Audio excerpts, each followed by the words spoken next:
तो फिर क्या आप जानना चाहते हैं कि हमारा जो ब्लड ग्रुप्स होते हैं, A blood group, B blood group, O blood group, A B blood group and A B O blood group, ये सारी चीजें कैसे आती है, कौन से जीन से कंट्रोल होती है? तो अगर आपको ये सारी चीजें जाननी है तो हमारे लास्ट वीडियो में, that was the part 2 of principle of inheritance and it's variation में मैंने आपको बहुत ही अच्छे से एक्सप्लेन किया है और मेंडल्स के सारे लॉ मैंने एक्सप्लेन किए हैं, प्लस प्लियोट्रॉपी जैसा एक दमदार कॉन्सेप्ट जो कि बहुत ही सारे डिसऑर्डर्स में भी हमें देखने को मिल जाता है। और उसी की तरह आज हम पढ़ने वाले हैं पॉलीजेनिक इनहेरिटेंस। और पॉलीजेनिक इनहेरिटेंस के अंदर भी ऐसी चीजें है जो कि पॉलीजेनिक इनहेरिटेंस का कांसेप्ट जो है वो हमारे डिसऑर्डर्स जो है अलग अलग उसमें भी लगता है। तो ये सारी चीजों को अगर आपको जानना है तो वीडियो को जरूर से एंड तक देखिएगा। और आज का हमारा गोल्स मैंने आपको लास्ट वीडियो में भी बता दिया था और आज भी मैं अभी भी आपको मैं बता दूंगी। तो सबसे पहली बात ये है कि आज जो हम डिस्कस करने वाले हैं जिसमें आएगा सबसे पहला आएगा पॉलीजेनिक इनहेरिटेंस। देन क्या आप जानना चाहते हैं कि सेक्स डिटर्मिनेशन कैसे, जैसे कि जो हमारे जो भी एनिमल्स है उसके अंदर कैसे सेक्स डिटर्मिनेशन होता है। देन हमारे स्किन कलर की बात, भाई अगर स्किन कलर को नहीं जाना तो फिर क्या जाना, स्किन कलर के बारे में भी हम देखेंगे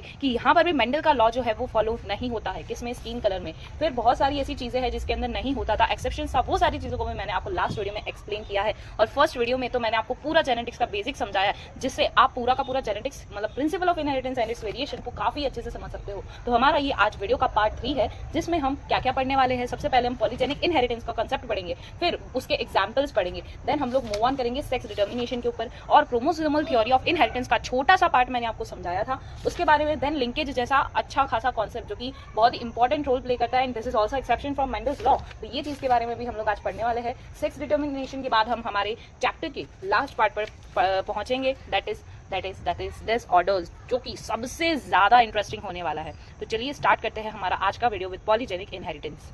जैसा कि हम हमारे हर एक वीडियो में करते हैं जिसके अंदर हमारा सबसे पहला काम क्या होता है, गोल्स लिखना, ताकि हमें पता लगे कि आज हमने कितना पढ़ा, क्या पढ़ा और आगे क्या पढ़ने वाले हैं, जिससे कि आपके माइंड में क्यूरियोसिटी जागेगी कि मेरे को ये टॉपिक तो आज समझ कर ही जाना है और उससे आपकी स्टडी जो है वो बायो की बहुत ही अच्छी होती जाएगी। और आई होप सो आप सारे लोग साथ साथ में नोट्स बना रहे होंगे और नोट्स बना आप खुद ही देखिएगा, एक बार आप नोट्स बनाइएगा साथ साथ में और समझते जाइएगा।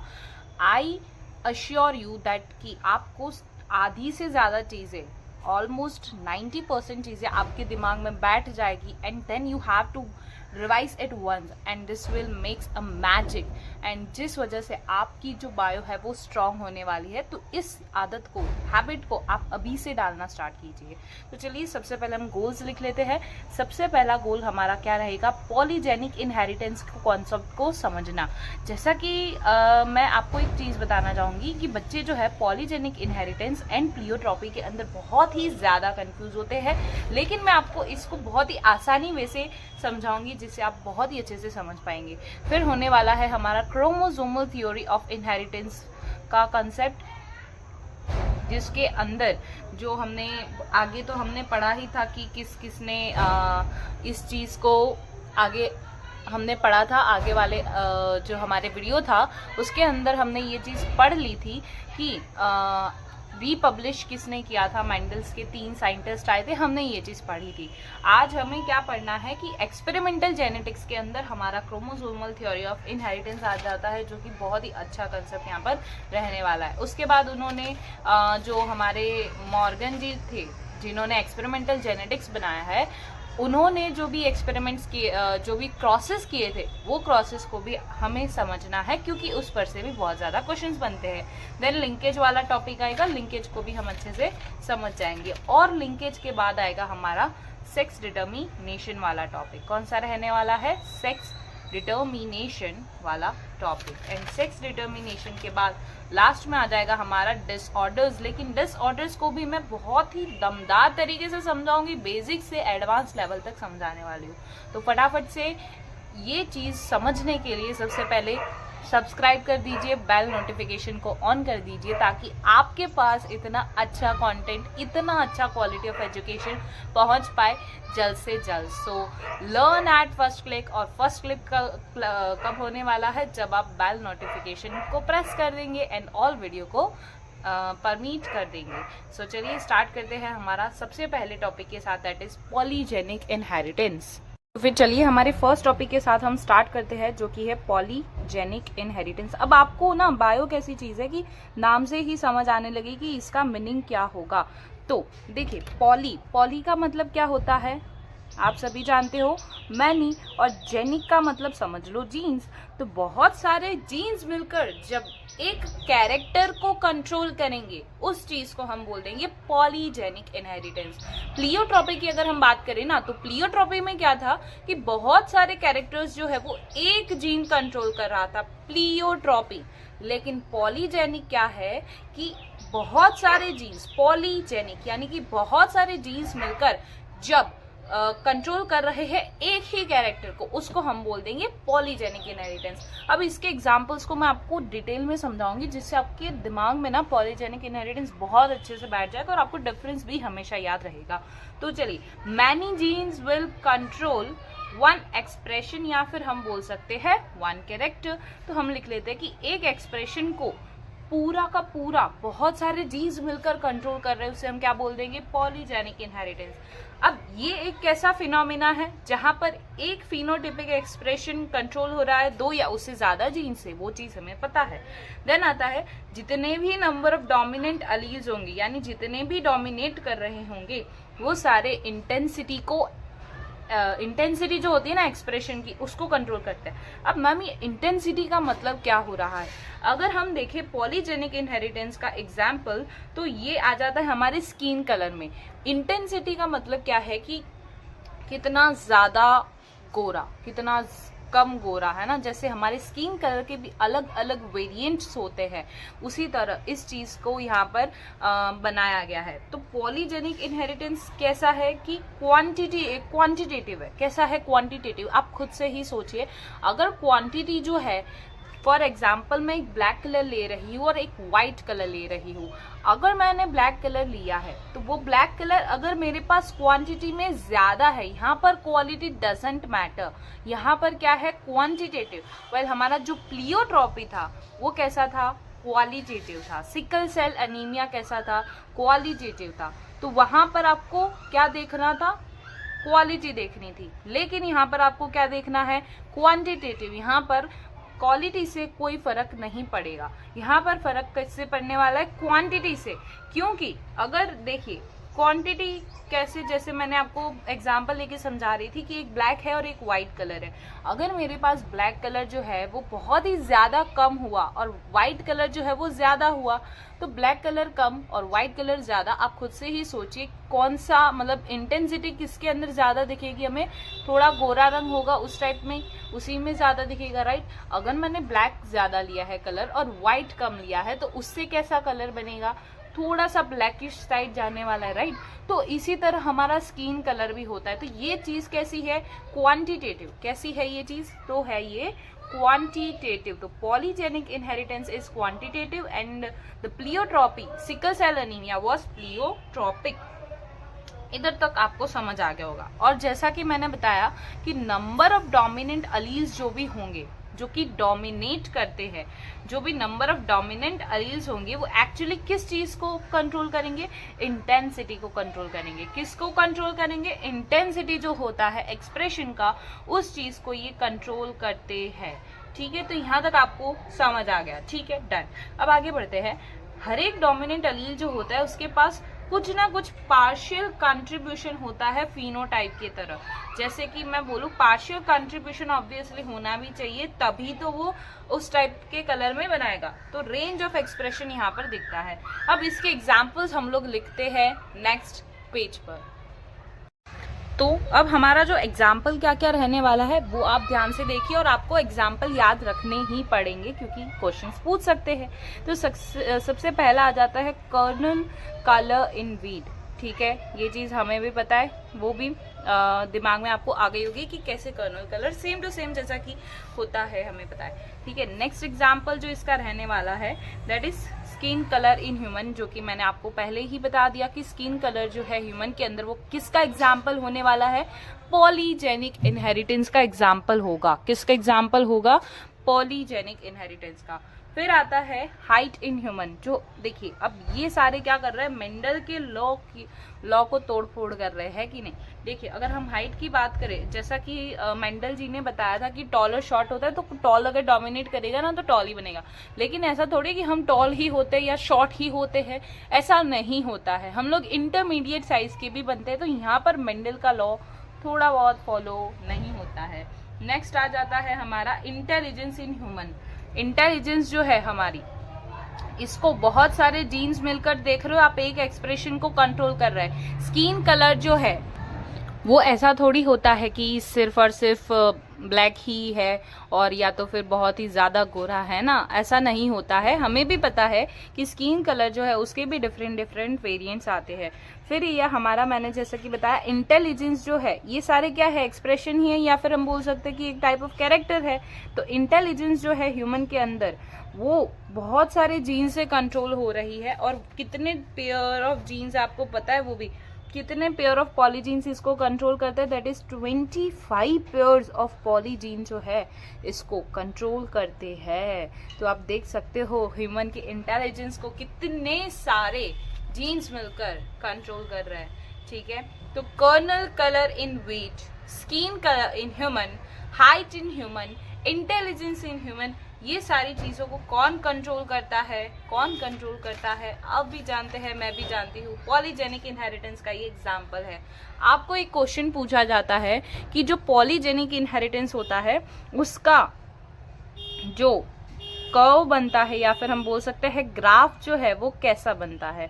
सो इसका ग्राफ आपको बहुत ही अच्छे से याद रखना है कि इसका ग्राफ जो है वो कैसा बनने वाला है, बेल शेप्ड बनने वाला है। कैसा बनेगा, बेल शेप्ड कर्व। कैसा है ये, बेल शेप्ड कर्व। कैसा है ये, बेल शेप्ड कर्व। कैसा है ये, बेल शेप्ड कर्व।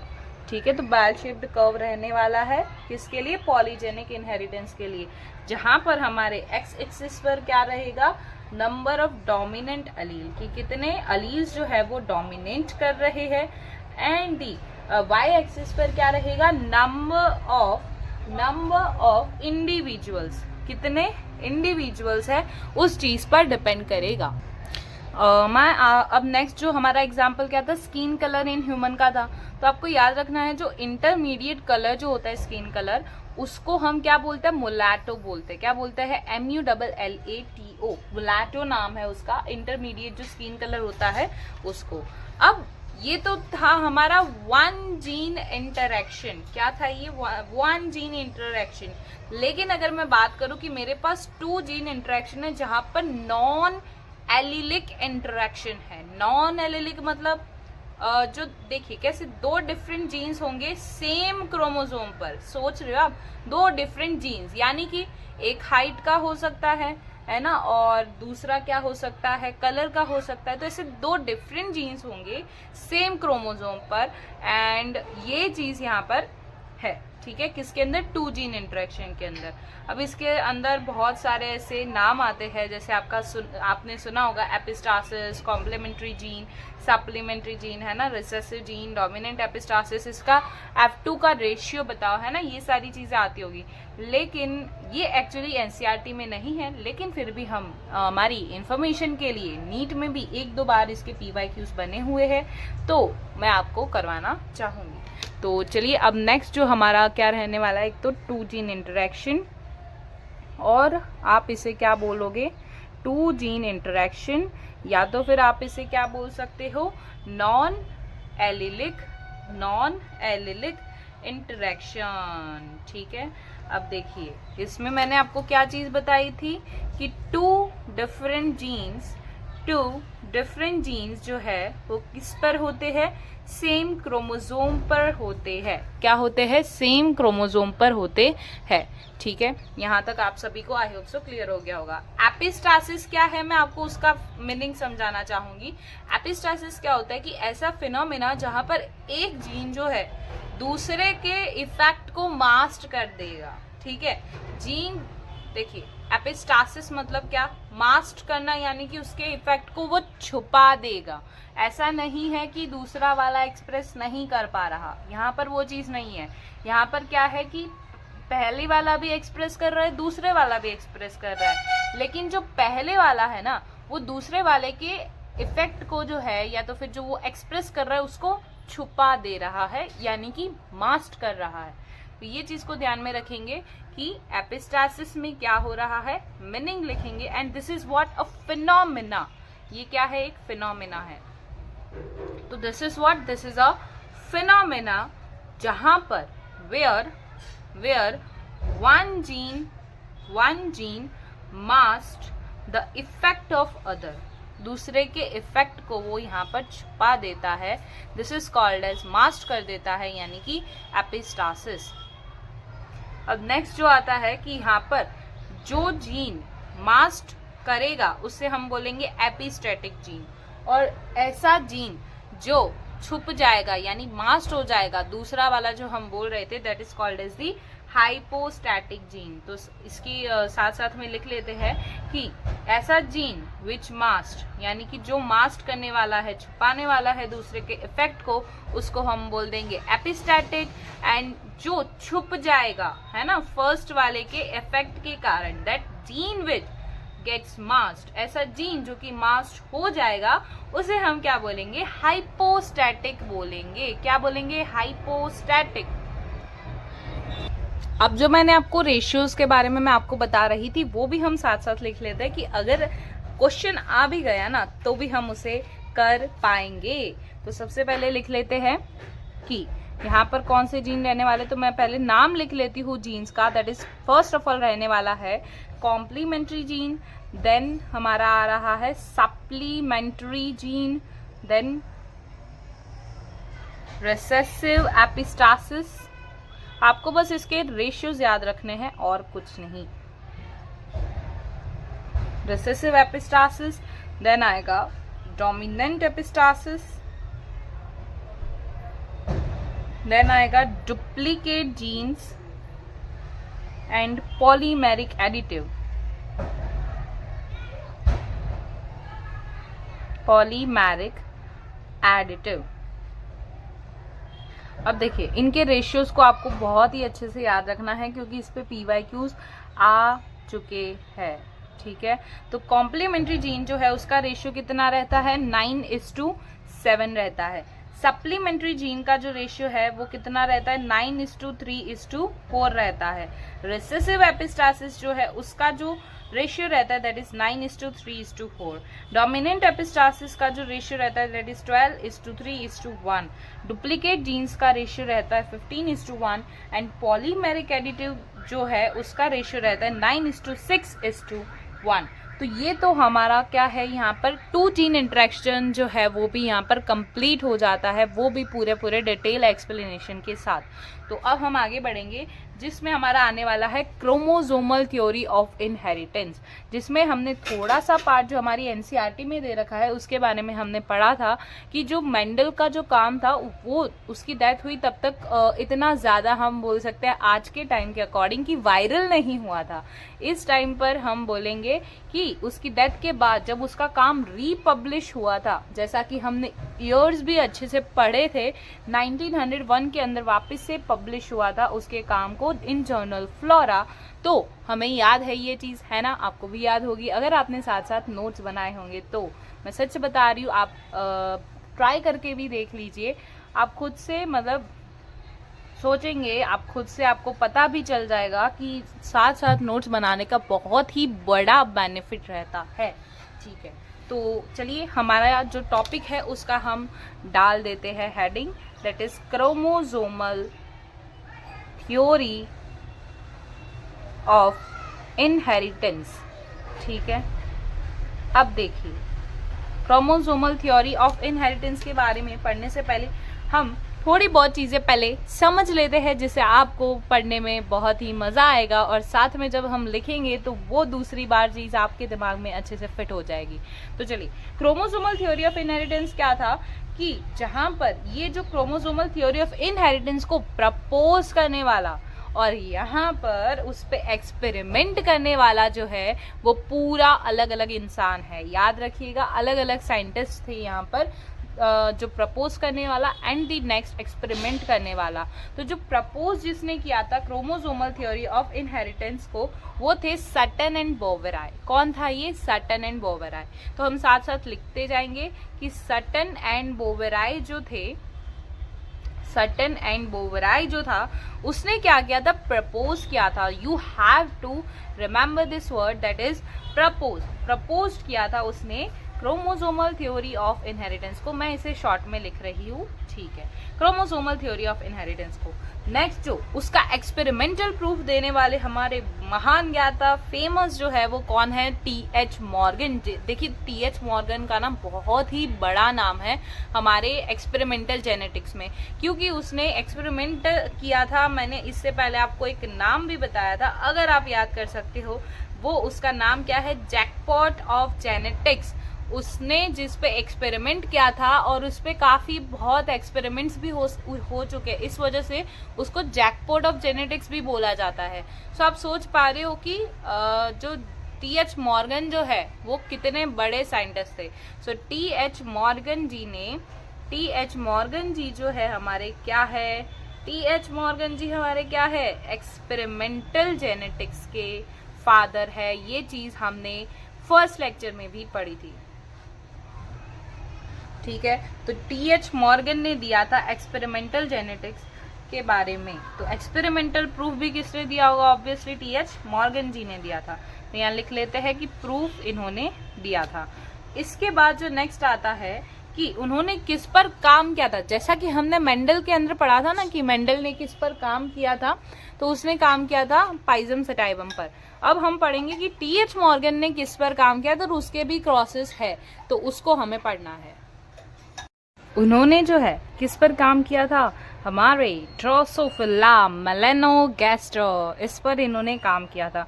तो जो टी.एच. मॉर्गन जी है, इनका जो जिसके ऊपर इन्होंने काम किया था और उसको नाम क्या दिया था, उसको नाम दिया था जैकपॉट ऑफ जेनेटिक्स। मतलब ये ऐसे माना जाता है जैकपॉट ऑफ जेनेटिक्स, और उसका नाम क्या है, ड्रोसोफिला मेलानोगैस्टर। ड्रोसोफिला मेलानोगैस्टर, ठीक है, ये इसका नाम है, ठीक है। इस पर इन्होंने टी.एच. मॉर्गन जी ने काम किया था। अब देखिए दूसरी बात आती है कि कैरेक्टर जो है वो हमें पता है जीन कंट्रोल करता है। जीन कहाँ पर है, हमारे क्रोमोसोम्स के अंदर है। तो क्रोमोसोम्स जो है एक्चुअली किसके करियर है, जीन के करियर है। ये चीज आपको क्रोमोसोमल थ्योरी ऑफ इनहेरिटेंस में बताई गई है। तो आप अच्छे से एक रेड पेन लीजिए, उसका ऐसे बॉक्स बनाइए और उसके अंदर लिख लीजिए कि क्रोमोसोम्स जो है वो क्या है, आर कैरियर ऑफ जीन्स। किसके कैरियर है, ये जीन्स के कैरियर है। तो ये चीज आपको समझ आ गई कैसे कैरियर हुए, क्योंकि कैरेक्टर जो है वो कौन कंट्रोल कर रहा है, जीन कंट्रोल कर रहा है, और जीन जो है वो कहाँ पर है, क्रोमोसोम के अंदर है। तो इसी तरह से क्रोमोसोम जो है वो हमारे करियर बन जाते हैं किसके, जीन के। दूसरी बात करें कि क्रोमोसोम्स जो है वो सेग्रीगेट करते हैं एंड इंडिपेंडेंटली असॉर्ट करते हैं, जो कि हमने लॉ ऑफ इंडिपेंडेंट असॉर्टमेंट में भी पढ़ा था। During transmission from one gene to another, एक जीन से दूसरे जीन जब वो लोग जाते हैं उस टाइम पे इनका सेग्रीगेशन और इंडिपेंडेंट असॉर्टमेंट वाला लॉ लगता है। अब आ जाते हैं कि सिमिलैरिटीज क्या है क्रोमोसोम एंड जीन के बीच में। आपके लिए ये चीज समझना भी बहुत ही ज्यादा जरूरी है। अब देखिए सिमिलैरिटीज, सबसे पहली बात आती है कि दोनों ही जो मेंडेलियन के फैक्टर्स थे, अलील्स जो होते हैं एंड क्रोमोसोम्स जो है वो हमेशा पेयर में होते हैं, जो कि डिप्लॉयड कंडीशन में, जब डिप्लॉयड कंडीशन में देखते हैं तो क्या होता है, क्रोमोसोम्स भी जो है वो पेयर में होते हैं और अलील्स जो है वो भी हमारे पेयर में होते हैं एज अ कॉन्ट्रास्टिंग फॉर्म में, बट है तो पेयर में ही प्रेजेंट ना। तो हम यहाँ पर पहली लाइन क्या लिखेंगे सिमिलैरिटीज के अंदर कि दोनों ही जो हमारे मेंडेलियन के फैक्टर्स है, बोथ मेंडेलियन फैक्टर्स, जिसे हम क्या बोलते हैं अलील, वो क्या है, एंड दूसरा क्रोमोसोम, अलील एंड क्रोमोसोम दोनों ही किस में प्रेजेंट होते हैं, पेयर में प्रेजेंट होते हैं, किसके अंदर, डिप्लॉयड कंडीशन के अंदर। तो हमें ये चीज याद रखनी है कि डिप्लॉयड कंडीशन के अंदर दोनों ही मेंडेलियन फैक्टर्स यानी कि अलील एंड क्रोमोसोम पेयर में प्रेजेंट होते हैं। अब नेक्स्ट चीज क्या आती है कि हमारे अंदर जो गैमीटोजेनेसिस होता है, गैमीटोजेनेसिस का मीनिंग क्या है, देखो जेनेसिस का मतलब होता है प्रोसेस, जेनेसिस का मतलब क्या होता है, प्रोसेस, और गैमीट लिखा है, गैमीटोजेनेसिस है मतलब गैमीट्स का फॉर्मेशन। गैमीट्स मतलब क्या कि स्पर्म्स एंड ओवा। तो इन दोनों को हम क्या बोलेंगे, गैमीट्स। तो गैमीट के बनने की प्रोसेस को हम क्या बोलते हैं, गैमीटोजेनेसिस बोलते हैं। तो जब इनका फॉर्मेशन हो रहा होता है तो उस टाइम पे हम क्या बोलते हैं कि दो फैक्टर्स होंगे। हमें पता है हमेशा अलील जो है वो पेयर में प्रेजेंट होता है, यानी कि दो फैक्टर होंगे उसके पास, पर उसमें से कोई भी एक ही जाता है आगे, पास ऑन कौन सा होता है, कोई भी एक ही पास ऑन होता है। तो आपको याद रखना है। दूसरी बात क्या है, अब देखो अलील जो है वो क्या है, एक ही पास ऑन। उसी तरह जो हमें पता है डिप्लॉइड से हैप्लॉइड की कंडीशन यहाँ पर बन जाती है, तो उसी तरह से यहाँ पर क्या हो जाएगा, क्या हो जाने वाला है, इसमें से भी एक ही जाएगा क्रोमोसोम। तो यहाँ पर हम लिख लेंगे कि आउट ऑफ 2 फैक्टर, या तो फिर हम बोल सकते हैं क्रोमोसोम प्लस लिख लेते हैं ना, out of 2 factor plus chromosome किसी एक को ही आगे पास ऑन होना होता है, तो ओनली वन विल गो। फिर आता है कि फर्टिलाइजेशन जो है वो किस में होगी, पेयर्ड कंडीशन जो है वो रीस्टोर हो जाती है क्रोमोसोम एंड एलील्स के अंदर। ये चीज आप पहले से आई होप सो जानते होंगे। अब आ जाता है एक्सपेरिमेंटल प्रूफ जो है वो किसने दिया था, टी.एच. मॉर्गन ने, ये चीज हमने पढ़ ली। फिर आता है एक्सपेरिमेंटल मटेरियल कौन सा था, तो ड्रोसोफिला मेलानोगैस्टर। अब देखिए ड्रोसोफिला मेलानोगैस्टर के जो है अलग अलग नाम भी बहुत सारे हैं, तो अब उस अलग अलग नाम को भी हमें जानना जरूरी है कि नहीं, जरूर जानेंगे। तो देखिए ड्रोसोफिला मेलानोगैस्टर, ड्रोसोफिला मेलानोगैस्टर। अब इसके डिफरेंट नेम्स हम एक बार जान लेते हैं। सबसे पहला नाम आता है उसका फ्रूट फ्लाई। क्या है इसका एक नाम, फ्रूट फ्लाई। दूसरा नाम क्या है, बनाना फ्लाई। दूसरा नाम क्या है, बनाना फ्लाई। एंड तीसरा नाम जो है इसका दैट इज मैंगो फ्लाई। क्या नाम है, मैंगो फ्लाई। तो ये चीज है। अब जैसा कि हमने मेंडल के अंदर पढ़ा था ना कि मेंडल ने क्यों सिर्फ और सिर्फ पाइजम सटाइवम लिया, क्यों उसने ये चीज ली वो चीज ली, इसी तरह यहाँ पर भी हम पढ़ेंगे कि टी.एच. मॉर्गन साहब जो है इन्होंने सिर्फ और सिर्फ ड्रोसोफिला मेलानोगैस्टर को ही क्यों चूज किया, किसी और को क्यों चूज नहीं किया। तो इस बारे में अब पढ़ते हैं कि वाई ड्रोसोफिला मेलानोगैस्टर, क्यों ड्रोसोफिला मेलानोगैस्टर को भी जैकपॉट ऑफ जेनेटिक्स कहा जाता है, क्यों इसी को इन्होंने लिया था। अब देखिए कोई भी चीज हो, अगर हमें कोई भी स्टडी करनी है ना, तो आप जो भी मटेरियल ले रहे हो एक्सपेरिमेंट के लिए, उसके अंदर कैसा होना चाहिए, उसका लाइफ स्पेन जो है बहुत ही कम होना चाहिए, जिस वजह से आप बार बार उसके रिजल्ट्स को देख पाओ। उसके हाइब्रिड जब मतलब हाइब्रिड बनती है, जो नेक्स्ट जनरेशन आती है, आप उसे जल्दी जल्दी देख पाओ। अगर आप बहुत ही बड़े लाइफ स्पेन वाले मटेरियल को ले लोगे देन आप उसे स्टडी करते करते ही बड़ा टाइम लग जाएगा। इसलिए हमेशा ऐसी मटेरियल को लिया जाता है जहां पर उसका लाइफ स्पेन कम हो। तो जैसा कि पाइजम सटाइवम में भी था, इसी तरह ड्रोसोफिला मेलानोगैस्टर के अंदर भी ऐसा ही है, जहां पर उसकी लाइफ स्पेन जो है वो क्या होती है, शॉर्टर होती है। क्या होती है, शॉर्टर लाइफ स्पेन होती है। तो they have shorter life span. अब मैम कितने की होती है वो भी बता दो, कितनी लाइफ स्पेन होती है उनकी, होती है 2 वीक्स की। कितनी होती है, 2 वीक्स की। दूसरी बात हमने ये चीज पढ़ी थी कि स्मॉल साइज हो ना, तो अच्छे से उसके जो, अब हमें ये चीज रूल पता है कि जो भी स्मॉल साइज होगा उससे जो भी फर्टिलाइज करके फिर उसका जो नेक्स्ट जनरेशन आता है वो क्वांटिटी में बहुत ही ज्यादा होती है। वाइल जब हम लार्ज साइज की बात करें तो उससे जो भी क्वांटिटी निकलेगी वो क्या होगी, बहुत ही कम होगी, यानी 1 या 2 हो सकती है। लेकिन अगर तो ये साइज के पर्सपेक्टिव में अगर हम यहाँ पर बात करें तो बहुत ही सारे उसके प्रोजेनी आएगी, जिस वजह से हम उसे अच्छे से स्टडी कर पाएंगे। तो इसलिए यहाँ पर क्या होता है कि स्मॉल साइज होती है, जिस वजह से हम इसे इजीली स्टडी कर पाते हैं। और दूसरी बात, इसे इजी होता है टू ग्रो, बहुत ही आसान हो जाता है हमें पढ़ना, राइट। प्रोजेनी बहुत ही सारी आ जाती है। फिर आता है कि बहुत ही सारे ऑफस्प्रिंग जो है वो सिंगल मैटिंग से आ जाते हैं। ये चीज हमने अभी ही पढ़ी कि थाउजेंड्स ऑफ ऑफस्प्रिंग, बहुत ही सारे ऑफस्प्रिंग निकल जाते हैं, राइट, बाय सिंगल मैटिंग। ठीक है, फिर आती है बारी, ये क्या है एक्चुअली, एक लार्ज सैम्पलिंग साइज हो गया, ये चीज भी हमें समझ आ रही। और जो लास्ट चीज आती है जिससे कि ड्रोसोफिला मेलानोगैस्टर को लेने की वजह हो गई, और वो आती है कि इनके अंदर आप सेक्स डिटर्मिनेशन जो है वो बहुत ही आसानी से कर सकते हो, जो मेल है और फीमेल में आप अच्छे से डिस्टिंग्विश कर सकते हो, इसलिए यहाँ पर मेलानोगैस्टर को लिया गया था। तो मेल एंड फीमेल को आप बहुत ही इजीली डिस्टिंग्विश कर सकते हो।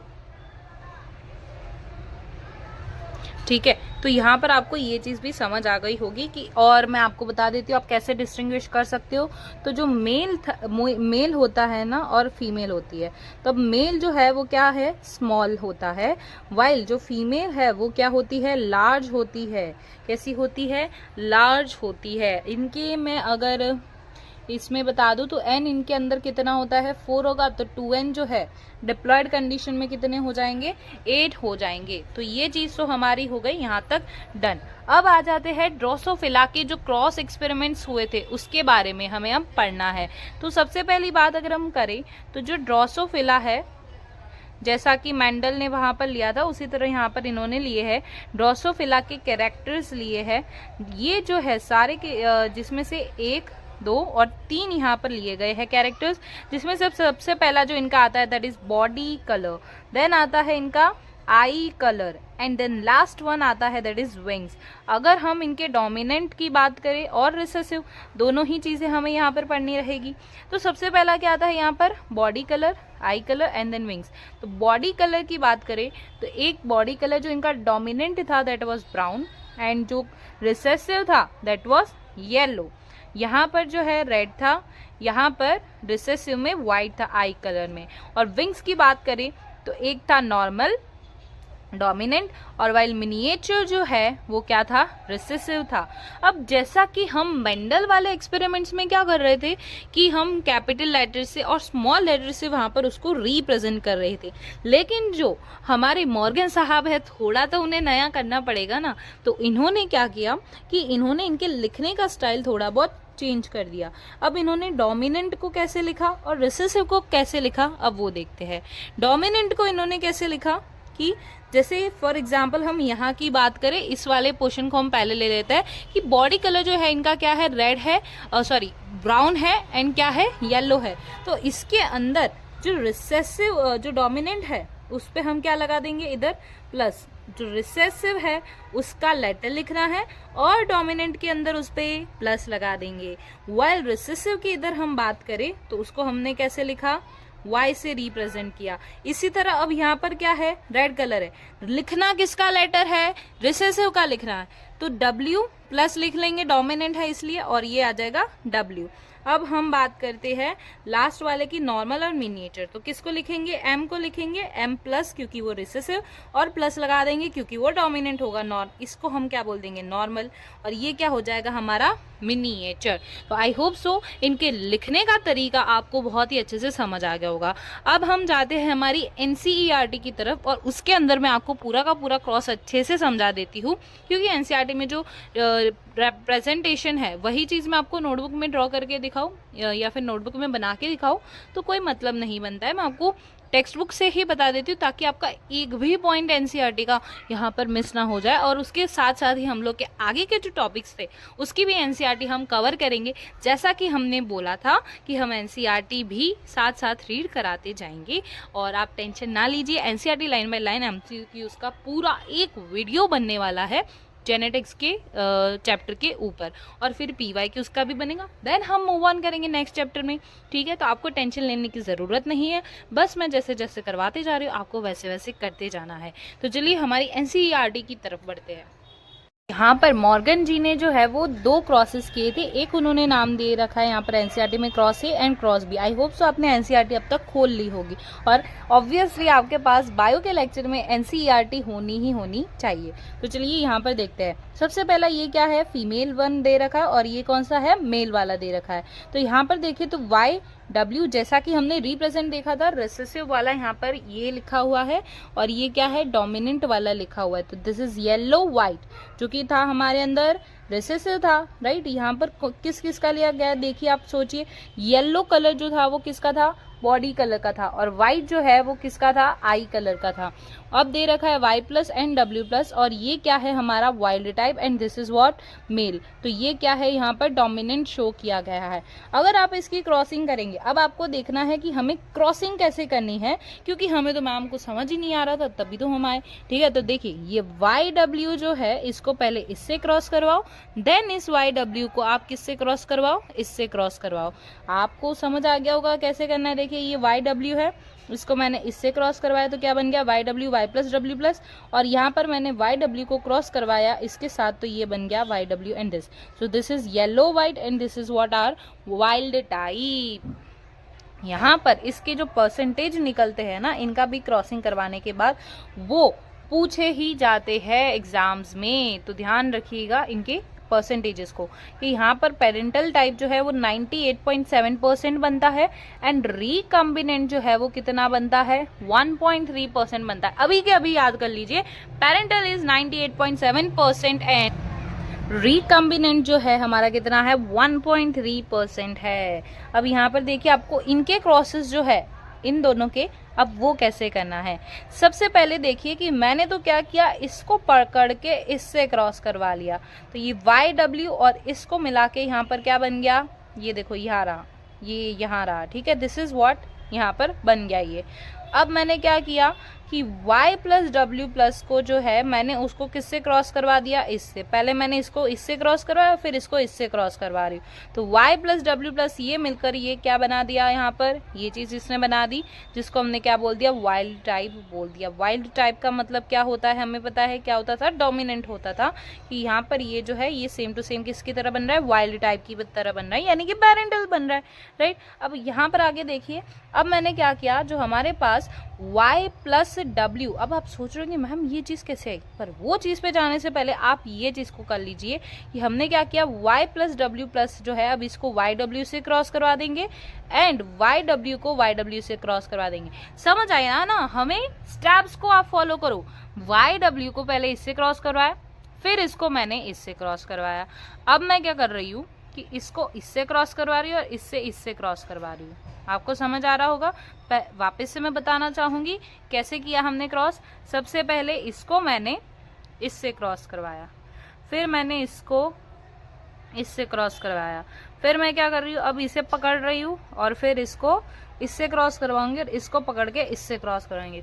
तो कुछ नहीं करना है, आपको इनका क्रॉसिंग करवाना है, ठीक है। तो ये रहा यहाँ पर Y plus W plus combination बना और YW बना, फिर यहाँ पर YW और YW का बना, YW प्लस बनेगा एंड देन ये बन जाएगा, फिर यहाँ पर उसी तरह उसका भी कॉम्बिनेशन ऐसे बनता जाएगा। तो ये था पूरा का पूरा एक्सप्लेनेशन क्रॉस A का। क्रॉस B को आप अगर देखेंगे तो आपको मेन इसके जो परसेंटेज है उसको याद रखने हैं और बाकी आपको MCQs में पूछ सकते हैं, तो आपको बस एक बार इसको देख लेना है अच्छे से। अब हम आगे बढ़ते हैं, हमारे जो टॉपिक्स हमने जो जो कवर किए उन टॉपिक्स की NCERT की रीडिंग को, ठीक है। तो अगर आप नोटिस करोगे तो हमने है ना मैंडल्स लॉ ऑफ इनहेरिटेंस को बहुत ही अच्छे से इसकी NCERT की रीडिंग को हमने कंप्लीट कर दी थी। अब यहाँ पर मैं आपको ये चीज दिखाना चाहूंगी जो कि हमारी रह गई थी, तो वो जो मैंने नोट्स बनवाए ना वो पूरे आपके NCERT बेस्ड ही है। अब आप NCERT खोल के एक बार रीड करोगे ना तो आपको सारी चीजें दिमाग में बैठ जाएगी। अब देखिए स्टेम हाइट का वही टॉलर ड्वार्फ, फ्लावर कलर का वायलेट और व्हाइट, फ्लावर पोजीशन का एक्सेल और टर्मिनल, पॉट शेप का इन्फ्लेटेड और कंस्ट्रिक्टेड, पॉट कलर का ग्रीन और येलो, सीड शेप का round and wrinkle, seed colour का येलो और ग्रीन। तो ये सारी चीजें थी, नॉर्मल थी। बाकी ये तो क्रॉस जो है उसी को इन्होंने यहाँ पर लिखा हुआ है, आप उसको एक बार से रीड कर लीजिएगा, आपको समझ आ जाएगा। जो क्रॉसेस होते हैं उसी को इन्होंने यहाँ पर एज ए थ्योरी फॉर्म में लिख दिया है। अब टॉल और ड्वार्फ को मैंने क्रॉस करवाया, मैंने जैसे बताया था पहले पेरेंटल सिलेक्शन होगा, देन F1 जनरेशन का सिलेक्शन, F1 जनरेशन बनेगी और उसके बाद जब उनका सेल्फिंग करवाएंगे तो उससे क्या बनती है, F2 जनरेशन। तो ये क्रॉस भी हमने कर रखा है। अब इसमें जो है रीडिंग करने जैसा, यहाँ पर मैं रीडिंग करवाऊं वही बात है, आपको भी समझ आ जाएगा, आप एक बार खुद से इसे रीड कर दीजिएगा। अब यहाँ पर मैं आती हूँ कहाँ पर, एक तो ये चीज ये है ना, आपको PYQs में पूछा गया है और बच्चे इस लाइन को मिस कर लेते हैं, लेकिन आपको बहुत ही अच्छे से याद रखना है कि पुनेट स्क्वायर के बारे में तो हमें पता है कि मैम ये हम बनाते, लेकिन वो कौन सा साइंटिस्ट था, वो जेनेटिस्ट था या फिर फिजिस्ट था, कौन था वो, है ना। तो आपको वो चीज भी पता होना चाहिए। तो पुनेट स्क्वायर जो है it was developed by British, कौन था वो, ब्रिटिश था, कौन था वो, ब्रिटिश था, ब्रिटिश जेनेटिस्ट था। याद रखिए, ये क्वेश्चंस पूछ सकते हैं आपसे कि वो जेनेटिस्ट था, फिजिस्ट था, केमिस्ट था, कौन था वो, तो आपको पता होना चाहिए वो कौन था, जेनेटिस्ट था, रेजिनाल्ड सी पुनेट, ठीक है। और ये कैसा रिप्रेजेंटेशन है, ये कैसा रिप्रेजेंट है आप भी जानते हैं, इट्स ग्राफिकल रिप्रेजेंटेशन। बाकी रेशियोज के बारे में भी मैंने आपको बताया था। अब बाकी यहाँ पर एक बाकी लाइंस जो है आप पढ़ लीजिएगा, बाकी बहुत ही नॉर्मल है, जो मैंने क्रॉसेस करवाए हैं उसी को इन्होंने इधर इस फॉर्म में लिख दिया है। फिर आता है Mendel cross the tall plant from with the dwarf plant, and इसी को हमने टेस्ट क्रॉस बोला था कि रिसेसिव से जब भी हम उसे क्रॉस करवाएंगे उस चीज को हम क्या बोल देते हैं, टेस्ट क्रॉस बोल देते हैं। अब हमें यहाँ पर एनसीईआरटी की जो रीडिंग करनी है ना, वो कौन सी रीडिंग करनी है, आपको इनके लॉ की रीडिंग करनी है, क्योंकि इनके जो लॉज दे रखे हैं ना तीनों, उसको बहुत ही अच्छे से यहाँ पे एनसीईआरटी में लिखा हुआ है और उसकी एक एक लाइन इंपॉर्टेंट यहाँ पर बन जाती है। तो चलिए रीड करते हैं। सबसे पहला आता है, देखिए यहाँ से रीड करते हैं। Based on his observation on monohybrid cross, Mendel proposed 2 general rules to consolidate his understanding of inheritance in monohybrid crosses. Today, these rules are called as principles or laws of inheritance. The first law is law of dominance and the second law is law of segregation. तो law of dominance को, उसके first law को पढ़ते हैं कि characters are controlled by discrete units, जिसे हम क्या बोलते हैं, फैक्टर्स। ये चीज भी हमने अच्छे से याद कर रखी है। फैक्टर्स जो है हमेशा किस में होते हैं, पेयर्स में होते हैं, राइट, जो कि अलील्स जिसे हम बोलते हैं। And in a dissimilar pair of factors one member of a pair dominates and the other is recessive. आप देख रहे हो हमारे नोट्स जो है वो किस लेवल के हैं, पूरे के पूरे एनसीईआरटी लेवल के हैं, right. The law of dominance is used to explain the expression of only one of the parental characters in a monohybrid cross in the F1 and the expression in both is the F2. It also explains the proportion 3:1 obtained at F2 generation. अब इसमें जो law of segregation की एक most important line बनती है, जो कि बन जाती है कि this law shows that alleles do not show any blending. Alleles जो है वो कोई भी ब्लेंडिंग नहीं बताते। ऐसा किस लॉ ने एक्सप्लेन किया था, आपको याद रखना है, लॉ ऑफ सेग्रीगेशन ने इस चीज को एक्सप्लेन किया था। अब पढ़ते हैं, ठीक है। अब देखिए, this law is based on the fact that alleles do not show any blending and that both the characters are recovered as in such F2 generation, though one of these is not seen in the F1 stage. Though the parents contain 2 alleles during gamete formation, the factor alleles of a pair segregate from each other such that a gamete receives only one of the 2 factors. ये चीज के बारे में भी हमने बहुत ही अच्छे से डिस्कशन कर रखा है। Of course, a homozygous parent produces all gametes that are similar, while a heterozygous one produces 2 kinds of gamete. कितने, 2 kinds of gametes को वो प्रोड्यूस करते हैं, each having one allele with equal proportion. ठीक है, आपको समझ आ रहा होगा, पूरा एनसीईआरटी वाला ही, और हमारे नोट्स भी उसी टाइप के हैं। आ जाते हैं इनकम्प्लीट डोमिनेंस पे, जो कि हमारे क्या है, एक्सेप्शन है to the law of dominance. When experiments on peas were repeated using the traits in other plants, it was found that sometimes the F1 had a phenotype that did not resemble any of the 2 parents and was in between the 2. ये वाली line जो है ना सबसे ज्यादा important बन जाती है फॉर इनकम्प्लीट डोमिनेंस। इस लाइन से डायरेक्ट क्वेश्चन बन जाता है ना। आपको वो पूछ लेते हैं कि which of the following law shows that the 2 parents and was in between the 2, है ना, उनका जो भी फिनोटाइप आता है वो 2 के बीच में होता है। ये चीज कौन बता रहा है, इनकम्प्लीट डोमिनेंस बता रहा है। ये चीज हमने देखी थी, आप देख सकते हो इसमें ब्लेंडिंग हो रही होती है, और ये चीज किस पे की गई थी, स्नैपड्रैगन और एंटिरहाइनम स्पीशीज। और ये एक बहुत ही गुड एग्जाम्पल है to understand the incomplete dominance. अगर हम डायरेक्ट इसका क्रॉस देखें, यहाँ पर आपको पूरा का पूरा क्रॉस लिख के दिया गया है। इसके गैमीट्स जो है वो क्या है, capital R and small R. इससे क्या बना, पिंक बना, जिसे हम क्या बोले, कैपिटल आर स्मॉल आर। ठीक है, अब ये क्या दिख रहा है आपको, ब्लेंडिंग दिख रहा है कि नहीं, है ना। अब इसी की सेल्फिंग करवा देनी है, तो आपको इससे मिल जाएगा 1:2:1 phenotypic ratio red pink white, and capital R small R and small R 1:2:1। यहाँ पर आप देख सकते हो कि जीनोटिपिक रेशियो जो है वो फिनोटिपिक रेशियो के इक्वल आ जाता है। So these were all the things about incomplete dominance. अब मैंने जो आपको बताया था कि डोमिनेंस का मैंने आपको एक कॉन्सेप्ट समझाया था, उसको एक बार समझ लेते हैं कि let's take example of a gene that contains the information for producing the enzyme. There are two copies of this gene, the two allele forms. Let us assume as in more common the normal allele produce a normal enzyme that is needed for the transformation of substrate. कोई भी substrate को change करने के लिए उसका normal gene होना आवश्यक है, ठीक है। ट्रांसफॉर्मेशन के लिए उसके पास जो सबस्ट्रेट होता है वो आवश्यक है। लेकिन यहाँ पर क्या है कि theoretically the modified allele could be responsible for the production of, अगर हमने मॉडिफाई कर दिया, जैसा कि हमने पढ़ा भी था हमारे कंसेप्ट ऑफ डोमिनेंस के अंदर कि द नॉर्मल और लेस एफिशिएंट एंजाइम भी बना सकता है, नॉन फंक्शनल भी बना सकता है, या कोई एंजाइम ही ना बनाए ऐसा भी हो सकता है। तो अब हम इसके अंदर जो केसेस है उस चीज को हम पढ़ लेते हैं। तो सबसे पहला क्या जाता है कि in the first case the modified allele is equivalent to the unmodified allele. जैसा कि फर्स्ट केस क्या बोल रहा था कि नॉन फंक्शन, देख लेते हैं एक बार। फर्स्ट केस जो है वो बोल रहा है कि नॉर्मल या फिर लेस एफिशिएंट एंजाइम, आपको दिख रहा होगा द नॉर्मल और लेस एफिशिएंट एंजाइम, नॉर्मल बना रहा है या तो लेस एफिशिएंट। तो मॉडिफाइड अलील जो हुआ वो क्या काम का, वो तो अनमॉडिफाइड की तरह ही हो गया ना। तो it will produce the same phenotype और ट्रेट, जैसा कि हमने डिस्कस भी किया था, that is result in transformation of substrate. Such equivalent alleles are very common, but if the allele produces non functional enzyme, की फंक्शन ही मतलब फंक्शनल है ही नहीं, उसने फंक्शन अलग किया लेकिन उसका काम बंद हो गया, मतलब फंक्शन ही नहीं कर रहा है वो चीज का, है ना, या तो फिर कोई एंजाइम ही नहीं बना रहा, तो उसका जो फिनोटाइप है वो अफेक्ट हो सकता है। The phenotype trait will only be dependent on the functioning of unmodified allele. जो भी अनमॉडिफाइड अलील जो होता है उसकी फंक्शनिंग पे ही वो डिपेंड करेगा, कौन, फिनोटाइप या फिर ट्रेट। द अनमॉडिफाइड यानी कि फंक्शनिंग अलील, जो भी अनमॉडिफाइड यानी क्या हो गया, जो फंक्शन कर रहा होगा, विच represents the original phenotype is the dominant Aleel and the modified allele is generally the recessive. Obviously बात है, हमने ये चीज पढ़ी थी कि जो मॉडिफाइड हो जा रहा था, प्रोटीन नहीं बना रहा था, वो हमारा कौन सा था, रिसेसिव अलील था। और एक और लाइन यहाँ पर लिखी हुई कि hence in the example above the recessive trait seen due to non functional enzyme और because no enzyme is produce. तो आपको यहाँ तक चीजें बहुत अच्छे से क्लियर हो रही होगी। एनसीईआरटी भी हम रीड करते जा रहे ताकि आपको चीजें दिमाग में ही यहाँ पर बैठ जाए। So learn at first click.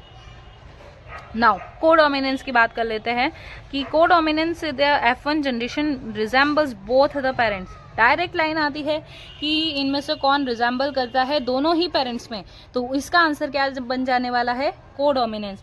फिर दूसरी बात हमने पढ़ी थी कि एबीओ ब्लड ग्रुप जो है वो कौन कंट्रोल करता है, जीन आई से कंट्रोल करता है। आई जो है इसके पास 3 एलील्स होते हैं, IA, IB and small I या फिर IO हम बोल सकते हैं। इसके ऊपर शुगर्स होती है और O जो होता है उसके पास कोई भी शुगर नहीं प्रेजेंट होती है उसके H वाले के ऊपर। अब यहाँ पर आगे हम देखते हैं कि 6 डिफरेंट कॉम्बिनेशंस बनती है।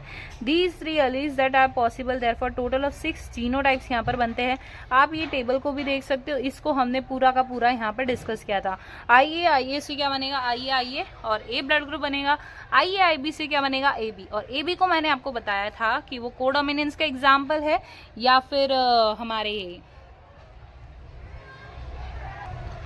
फिर मल्टीपल एलिलिज्म का एग्जाम्पल है। तो हमने भी पढ़ा था कि भैया AB जो है वो किसका एग्जाम्पल है, हमारा कोडोमिनेंस का एग्जाम्पल है। भाई ABO जो होता है वो किसका एग्जाम्पल है, मल्टीपल एलिलिज्म का एग्जाम्पल है। IA और I है तो इसमें से ये तो रिसेसिव है और ये डोमिनेंट है, तो यहाँ पर ब्लड ग्रुप क्या बन जाएगा, A। तो आपको सारी चीजें यहाँ पर समझ आ चुकी होगी कि A blood group, B blood group, AB blood group, ये सारी चीजें कैसे बनती है। फिर हमारा जो नेक्स्ट पेज है वो भी काफी इंपॉर्टेंट है, ठीक है। अब देखिए एनसीईआरटी का तो हर एक पेज इंपॉर्टेंट है हमारा, राइट। यहाँ पर भी हाँ देखो एनसीईआरटी ने लिखा हुआ है कि do you realise that example of ABO blood grouping also provides a good example of multiple alleles, ठीक है। तो ये चीजें हैं, multiple alleles can be found only when population studies are made. ये इंपॉर्टेंट लाइन भी हमने पढ़ ली थी। फिर बात की थी हमने प्लियोट्रॉपी की, तो अ सिंगल जीन प्रोडक्ट में produce more than one effect. जो एक सिंगल जीन जो है वो अगर एक से ज्यादा कैरेक्टर्स बनाए तो उसको हमने क्या बोला था, प्लियोट्रॉपी। और प्लियोट्रॉपी के बहुत ही सारे एग्जांपल्स हमने बहुत ही अच्छे से डिटेल में कवर किए थे और पढ़े थे। अगर आप उस वीडियो को देखना चाहते हो तो आई बटन पे मैं आपके लिए लिंक डाल दूंगी, देखिए। फॉर एग्जाम्पल स्टार सिंथेसिस का हमने एग्जाम्पल पढ़ा था और उसका पूरा क्रॉस भी किया था, हमने अच्छे से समझा था कि starch synthesis in P seed is control by one gene, है ना, जिसके पास 2 एलील्स होते हैं। एक तो हमने एक तो उसका राउंड एंड प्रिंकल वाला देखा था, और उसके अंदर जो साइज आती है वो मेंडल के लॉ को नहीं फॉलो कर रही थी, उसमें देखा था। फिर ये एक बड़ी ही इंपॉर्टेंट लाइन है जो कि नीट में बार बार आ चुकी है, dominance is not an autonomous feature of a gene. इस लाइन को आपको बहुत ही अच्छे से अपने दिमाग में बिठा लेना है। फिर आ जाता है इनहेरिटेंस ऑफ 2 जीन्स, जिसका हमने क्रॉस काफी अच्छे से हमने पढ़ लिया है, तो उसको आप याद रखिएगा। फिर आ जाता है लॉ ऑफ इंडिपेंडेंट असॉर्टमेंट, जो कि डायहाइब्रिड क्रॉस के ऊपर बेस्ड है, कि in the dihybrid cross the phenotypes round yellow, wrinkled yellow, ground yellow, है ना, ये सारी चीजों का रेशियो क्या था, 9331 था। ठीक है, हमें याद है। इसकी जो मेन बात है यहाँ पर लिखी हुई है कि when 2 pairs of traits are combined in a hybrid, जब भी 2 पेयर्स जो होती है ट्रेड्स की, यानी कि जैसे मैं बात कर रही हूँ कि मेरे पास राउंड एंड येलो है, तो वो दोनों ट्रेड्स जब कंबाइन होते हैं ना एक हाइब्रिड के अंदर, तो उनका सेग्रीगेशन का किसका होता है, ऑफ 1 पेयर, सिर्फ और सिर्फ एक पेयर का ही यहाँ पर सेग्रीगेशन होता है, और वो भी इंडिपेंडेंट होता है एक दूसरे की पेयर से। तो ये सारी चीजें यहाँ पर हमारी समाप्त हो जाती है किसकी, मेंडल्स के लॉ की NCERT। बाकी तो यहाँ पर क्रॉसेस लिखे हुए हैं, आप इसको चाहो तो एक बार रीड कर सकते हो। बाकी जो हमने क्रॉस किया है उसी की थ्योरी यहाँ पर लिखी हुई है। और फिर हम आ जाते हैं क्रोमोसोमल थ्योरी ऑफ इनहेरिटेंस, जिसकी NCERT रीड करना काफी आवश्यक है, क्योंकि इसमें एक एक लाइन आपके लिए इंपॉर्टेंट है, क्योंकि इसका क्रॉस जो है वो पीछे है, तो इसकी क्रॉस की कहानी नहीं लिखी गई है यहाँ पे। ठीक है, तो Mendel published his work of inheritance of characters in, देख सकते हो 1865, किसमें उसने पब्लिश किया था, 1865 के अंदर, but for several reasons it remained unrecognised till 1900। और हमने उसके अनरिकग्नाइज्ड रहने का कारण भी पूरा अच्छे से लिखा था और याद भी किया था कि उस टाइम पे हमारे जैसा Instagram, Telegram, Twitter and Facebook ये सारी चीजें नहीं थी, उसके कारण। तो communication at that time was not easy as it is now in those days, and his work could not be widely published. Secondly, his concept of genes, यानी कि उसके जो जीन्स का कंसेप्ट था, या फिर उसने मेंडल के वर्ड्स में उसको हम क्या बोलते थे, फैक्टर्स बोलते थे, वो क्या थे, स्टेबल एंड डिस्क्रीट यूनिट्स थे, जो कि एक्सप्रेशन को कंट्रोल करते हैं ना, the expression of traits end of the pair of alleles which do not blend with each other. But ये चीजें जो है उसके कंटेम्पररीज जो थे, साथीदार थे, उन्होंने ये चीज नहीं एक्सेप्ट की कि भाई ऐसा कैसे हो सकता है, ब्लेंडिंग ही नहीं होगी। Explanation for the apparently continuous variation seen in nature. Thirdly, Mendel's approach of using mathematics to explain biological phenomena was totally new. जो कि उसने मैथमेटिक्स ली थी, है ना, तो उस वजह से वो पूरी चीज टोटली न्यू थी, इस वजह से बहुत ही अनएक्सेप्टेबल थी सभी लोगों के लिए, to many of the biologist in of his time. Finally though Mendel's work suggested that factors और genes were discrete units, he could not provide any physical proof for existence. और इस चीज के बारे में भी हमने डिस्कस किया था कि वो फिजिकल प्रूफ नहीं दे पाया था, और इसकी NCERT तो हमने रीड कर ही ली थी कि जो कार्ल्स कॉरेंट है, देन टेसेक मोक है ना, ये 3 डिवरीज जो है, ह्यूगो डिवरीज, ये तीनों आए थे, इन्होंने मेंडल के वर्क को पूरा का पूरा वापस से रीपब्लिश किया था। तो इस चीज के बारे में हमने पढ़ लिया था। फिर हमने अभी सिमिलैरिटीज के बारे में भी पढ़ा।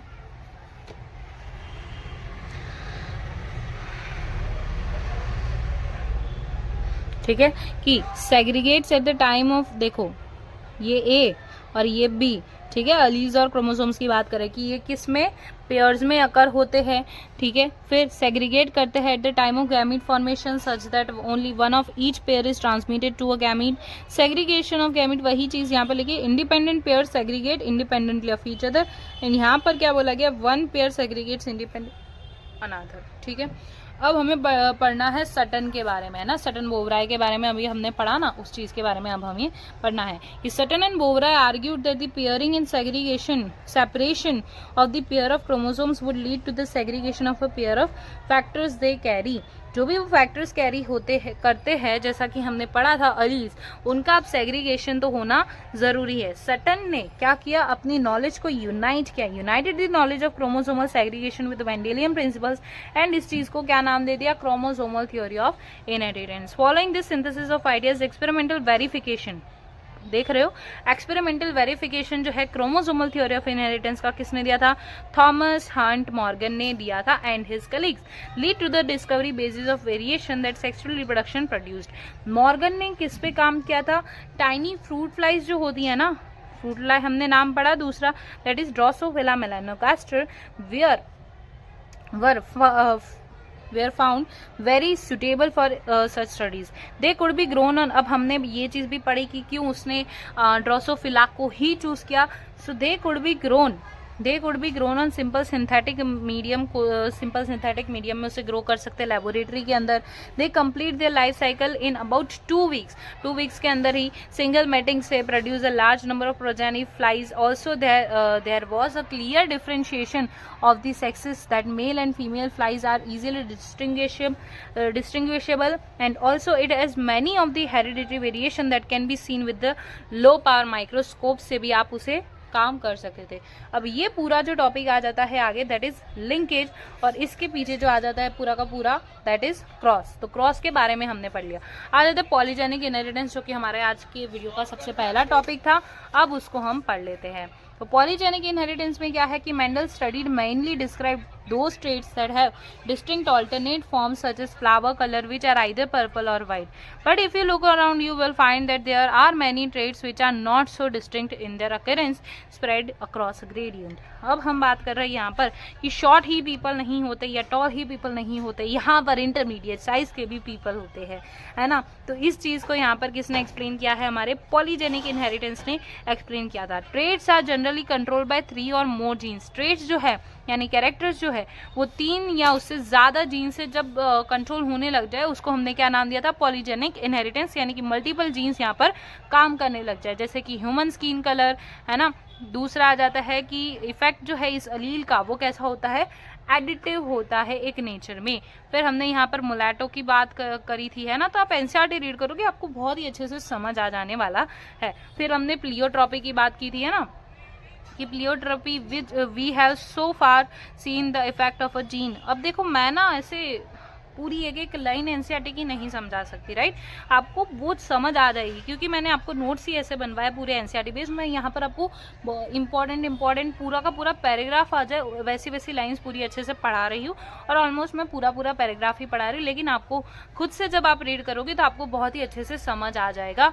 तो आपको एनसीईआरटी खुद से रीड भी करनी है। ऐसा नहीं है कि मैंने रीड करवा दी और आप बस निकल जा रहे हो, ऐसा नहीं करना है। आपको खुद से भी वापस से नोट्स को रिवाइज करना है और साथ साथ एनसीईआरटी को भी रिवाइज करना है।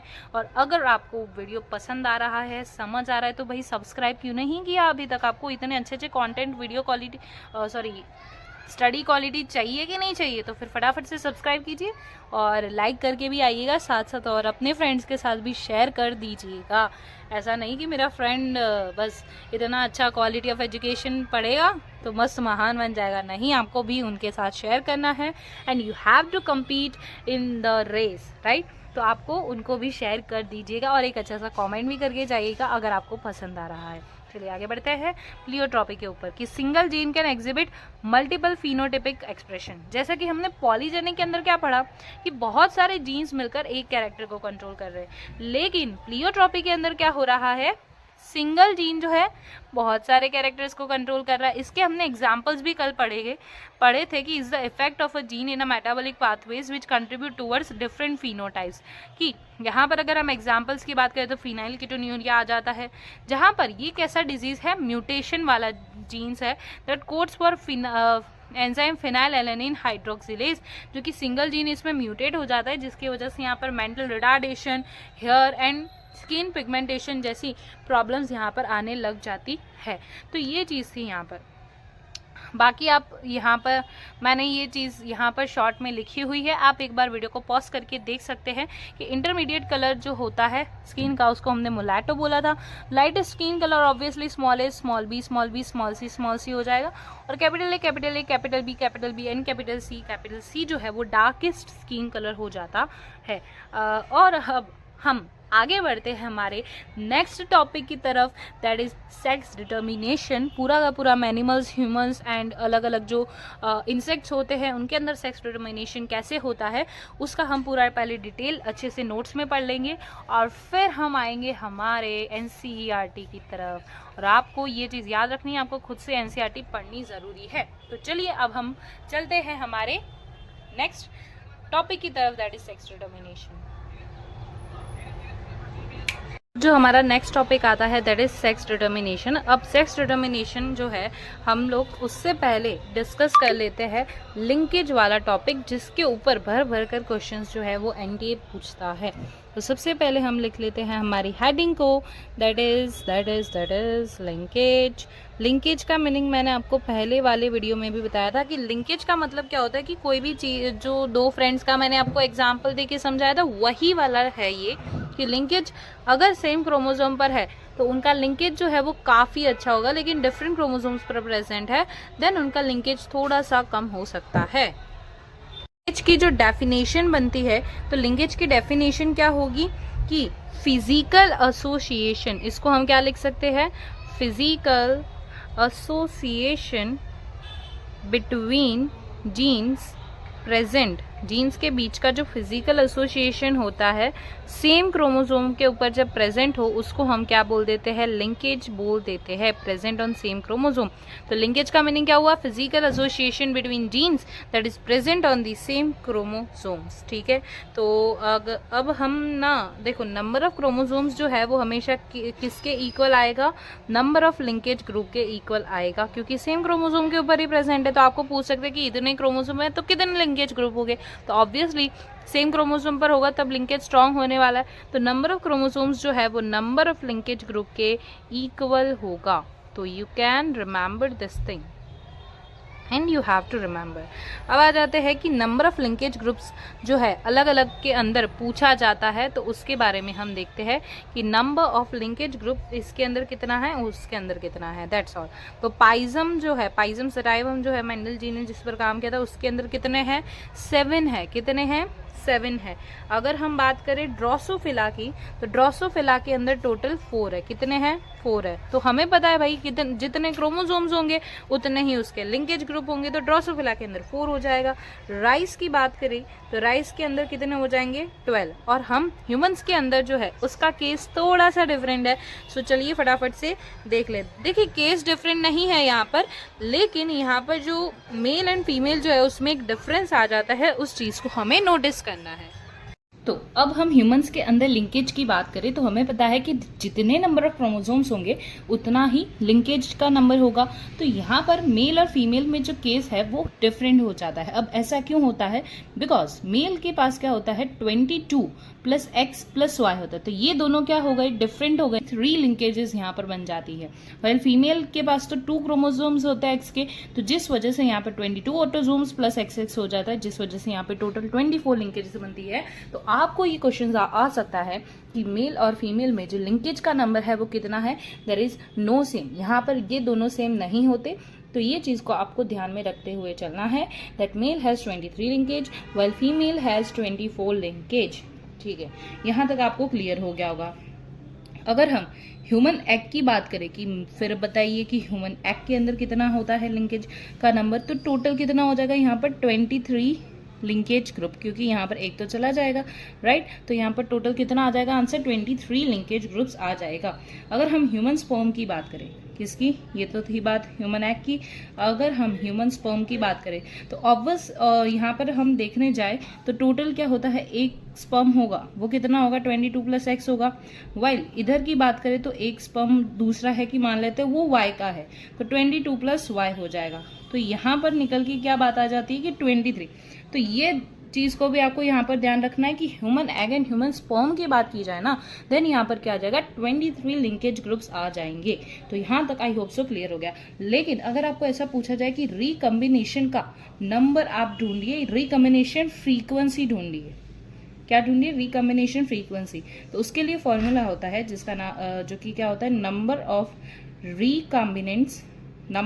रिकम्बिनेंट्स अपॉन टोटल प्रोजेनी, कि कितनी टोटल प्रोजेनी है वो इंटू 100 क्या हो जाएगा, ये हमारा एक फॉर्मूला है जो कि सबसे ज़्यादा इंपॉर्टेंट रोल प्ले करेगा कि रिकॉम्बिनेशन की फ्रीक्वेंसी क्या हो जाएगी, number of recombinants upon total progeny into 100। तो ये यहाँ पर हमारा लिंकेज जो है वो टोटली फिनिश हो जाता है। अब हम आगे की ओर बढ़ते हैं जो कि है हमारा सेक्स डिटर्मिनेशन वाला टॉपिक जो कि हमें करना है, और उसमें से बहुत ही ज़्यादा क्वेश्चन आते हैं। एक तो क्वेश्चन यहाँ पर फिक्स होता ही है। तो अब हम बात करते हैं कौन से वाले टॉपिक की, सेक्स डिटर्मिनेशन की, जो कि हमारा आज का सेकेंड टॉपिक है। तो ये आ जाएगा हमारा सेक्स डिटर्मिनेशन, एंड इसके बाद हमारे पास सिर्फ और सिर्फ डिसऑर्डर्स बचते हैं, एंड देन हमारा चैप्टर हो जाएगा फिनिश। तो आप देख रहे हो कितना डिटेल में और अच्छे से हम इसे टोटल 3 पार्ट्स में एटलीस्ट कर लेंगे। और अगर वीडियो ज़्यादा लंबा हो जाएगा और आपको भी कंटाला ना आने लगे, बोर ना हो, तो मैं ऐसे थोड़ा सा जो डिसऑर्डर्स वाला पार्ट है वो मैं 4th पार्ट में रख दूंगी, ताकि आपको अगर डिसऑर्डर्स रिवाइज करने रहेंगे ना तो वो आप अच्छे से करेंगे। तो हम ऐसा ही करते हैं कि पार्ट 4 के अंदर हम क्या रख देते हैं, हमारा डिसऑर्डर्स वाला, जो कि छोटा सा ही वीडियो का, ज़्यादा लंबा नहीं होगा। तो चलिए स्टार्ट करते हैं सेक्स डिटर्मिनेशन। सेक्स डिटर्मिनेशन जो है वो टोटल 3 टाइप्स के है। एक तो आ जाएगा इधर 3 टाइप्स में आ जाएगा, एक तो आ जाएगा इधर एनवायरमेंटल हो जाएगा फर्स्ट। सेकेंड जो आता है that is of chromosomal sex determination, कि हम क्रोमोसोम्स को देखकर सेक्स को डिटरमाइन करेंगे। And then third is genic balance theory के अकॉर्डिंग। ये हमारे एनसीईआरटी में नहीं है, तो हमें इसको ज़्यादा डिटेल में पढ़ना भी नहीं है। हमें सिर्फ और सिर्फ किस पे ध्यान देना है, एक तो एनवायरमेंटल वाले पे और एक क्रोमोसोमल वाले पे ध्यान देना है। चलिए तो अब बात करते हैं एनवायरमेंटल की। सबसे पहले एनवायरमेंटल की बात करते हैं, तो फर्स्ट डाल देंगे हम एनवायरमेंटल सेक्स डिटर्मिनेशन। तो एनवायरमेंटल सेक्स डिटर्मिनेशन में सबसे पहला जो नाम आता है ना, that is of marine mollusc का। किसका नाम आएगा, मराइन मॉलस्क का प्लस वॉर्म्स। अब इनका जो है ना, हम बोलेंगे कि यहाँ पर मैं आपको 1-2 टर्म्स बता देना चाहती हूँ, जिसमें आ जाता है कि अगर फर्टिलाइजेशन से पहले हो ना, फर्टिलाइजेशन से पहले यानी कि बिफोर, तो हम उसे क्या बोलते हैं, प्रोगैमिक बोलते हैं। क्या बोलते हैं, प्रोगैमिक बोलते हैं। ड्यूरिंग फर्टिलाइजेशन हो तो उसे हम क्या बोलते हैं, सिनगैमिक बोलते हैं। क्या बोलते हैं, सिनगैमिक। वाइल आफ्टर फर्टिलाइजेशन को हम क्या बोलते हैं, एपीगैमिक बोलते हैं। क्या बोलते हैं, एपीगैमिक बोलते हैं। तो ये टर्म्स आपको ध्यान रखना जरूरी है। अब मैं आपको बताती हूँ मराइन मॉलस्क प्लस वॉर्म्स के अंदर कैसा होता है सेक्स डिटर्मिनेशन। तो एनवायरमेंटल है वो उसका टाइप हो गया, ठीक है। यहाँ पर देखिए एक्चुअली क्या होता है कि जब फर्टिलाइजेशन होने के बाद, यहाँ पर क्या लिखा है मैंने, आफ्टर फर्टिलाइजेशन, कि फर्टिलाइजेशन हो जाता है ना, उसके बाद क्या बनता है, लार्वा बनता है, हमें भी पता है। अब यहाँ पर ये चीज सेक्स डिटर्मिनेशन जो है, यानी कि कौन सा सेक्स आएगा, वो चीज किस पर डिपेंड करती है कि यहाँ पर वो अगर अलोन रखा जाए तो फीमेल इंडिविजुअल आएगी, लेकिन अगर हम उसे किसके साथ रख दे, reared with fully developed female, अगर फुल्ली डेवलप्ड फीमेल के साथ रख देंगे, देन क्या आ जाएगा, इधर मेल इंडिविजुअल बनता है। तो आपको इस चीज को बहुत ही अच्छे से ध्यान रखना है कि अगर उसे अकेला रख दिया देन क्या आ जाएगा, फीमेल। वाइल अगर हम उसे फुल्ली डेवलप्ड फीमेल के साथ रखें तो क्या आ जाता है, मेल इंडिविजुअल आ जाता है। तो अब यहाँ पे देख रहे हो इस टाइप का जो हम बोल रहे हैं सेक्स डिटर्मिनेशन, अब ये किसके बाद हो रहा है, आफ्टर फर्टिलाइजेशन। पता चल रहा है ना कि क्या होगा, तो क्या आंसर आ जाएगा, इधर एपीगैमिक है। ये कौन सा है, एपीगैमिक है, ठीक है। यहाँ तक आपको आई होप सो क्लियर हो गया होगा। अब हम सेकेंड एग्जाम्पल लेते हैं जो कि आता है क्रोकोडाइल का एंड लीजार्ड का। किसका आ जाता है, क्रोकोडाइल प्लस लीजार्ड्स। अब इसकी बात करें हम तो क्या होता है कि ये समझो फर्टिलाइज्ड एग है, ये क्या है, फर्टिलाइज्ड एग है। अगर इसको इंक्यूबेशन इसका किया हमने, इंक्यूबेशन में रखा, तो अगर उसे हाई टेम्परेचर मिला then it will be male. While अगर उसे लो टेम्परेचर मिला तो क्या बन जाएगी, फीमेल। तो ये चीज यहाँ ध्यान रखनी है। क्रोकोडाइल और लिजार्ड्स में क्या होता है, फर्टिलाइज्ड एग हो जाता है, उसके बाद इंक्यूबेशन पीरियड आने के बाद पता चलता है कि हाई टेम्परेचर हो तो मेल बनेगा, लो टेम्परेचर हुआ तो फीमेल बनेगी। अब जो नेक्स्ट आता है ना, वो आता है हमारा क्रोकोडाइल, लिजार्ड तो हो गया हमारा। अब नेक्स्ट जो क्या आएगा, टर्टल। तो ये क्या आ जाएगा, जो हमारा इसके बाद वाला है, दैट इज टर्टल्स। ठीक है, अब टर्टल्स की हम बात करें तो उसके अंदर कैसा होता है कि अगर ये मेरे पास फर्टिलाइज्ड एग है, उसका इंक्यूबेशन आया, ठीक है, इंक्यूबेशन के बाद क्या पता चलेगा कि अगर टर्टल्स के अंदर क्या है, केस उल्टा हो जाएगा। अगर हाई टेम्परेचर हुआ तो क्या बन जाएगी, फीमेल, वाइल लो टेम्परेचर हुआ तो क्या बन जाएगा, मेल बन जाएगा। तो बस ये छोटी छोटी चीजें आपको ध्यान रखने वाली है। अब हाई टेम्परेचर भी मतलब कितना होना चाहिए, greater than 33 degree Celsius. While अगर हम लो टेम्परेचर की बात करें कि कितना ही लो होना चाहिए, तो लेस देन 28 डिग्री सेल्सियस होना चाहिए। तो इधर का कंप्लीट हो जाता है हमारा जो एनवायरमेंटल सेक्स डिटर्मिनेशन था। अब हम बात करेंगे किसकी, जो कि है क्रोमोसोमल सेक्स डिटर्मिनेशन की। क्रोमोसोम्स को देखकर आप कैसे भी, ये तो क्या था कि एनवायरमेंटल के अकॉर्डिंग था। तो अब आ जाता है क्रोमोसोमल सेक्स डिटर्मिनेशन। तो क्रोमोसोमल सेक्स डिटर्मिनेशन कैसे होता है, अब उसके बारे में जानते हैं। क्रोमोसोमल सेक्स डिटर्मिनेशन क्या है कि क्रोमोसोम, ऐसा क्रोमोसोम जो कि चाइल्ड के सेक्स को डिटरमाइन करेगा, उसे हम क्या बोल देंगे, सेक्स क्रोमोसोम्स। या तो फिर उसे और क्या बोला जाता है, एलोसोम बोला जाता है, हेटेरोसोम बोला जाता है, ईडियोसोम बोला जाता है, ऐसे अलग अलग भी उसके नाम है। तो चलिए अब इसकी डेफिनेशन भी लिख लेते हैं कि ऐसे क्रोमोसोम्स जो कि डिटरमाइन करेंगे, which determines the sex of the child, this is known as sex chromosomes.